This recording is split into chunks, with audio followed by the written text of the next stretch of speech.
Hello guys, today we will explain how can you transfer your all data from your old, new and red mobile phone. I have two mobiles, one is on the left side of the screen and the second one is on the right side of the screen.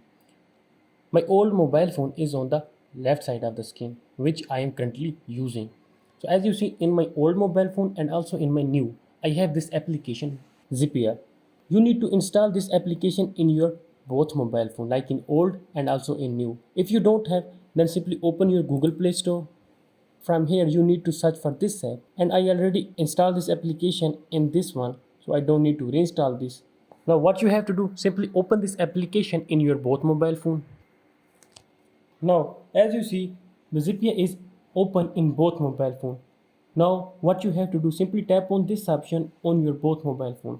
Maybe it will require a few permission when you install this application, because I already installed and using this application, that's why it not asked to me. But if it will ask to you, then simply enable all the permission. After enabling all the permission, tap on this option on both mobile phone. On my left hand mobile, tap on the option join group. And in my new phone, because I am receiving file from my old phone, then tap on the option receive. You can also connect both mobile with each other by tapping on this scan QRD code and scan the QRD code. But I will join this by tapping on this group. So as you see, it start connecting. Tap on the option connect. So both mobiles are now connected. Now select an application, like I am selecting this one, and tap on the option send. And you see on my right hand mobile, the application is received successfully, and you can also check the speed. The speed is too much. Now let's move to the video by tapping on this video icon.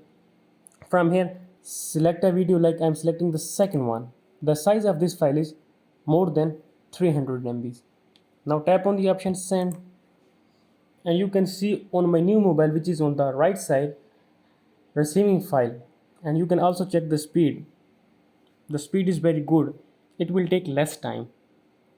So as you see, by this way you can transfer your all data from your old to new Android mobile phone. I hope this video was helpful. If this video was helpful, please like and subscribe to our channel.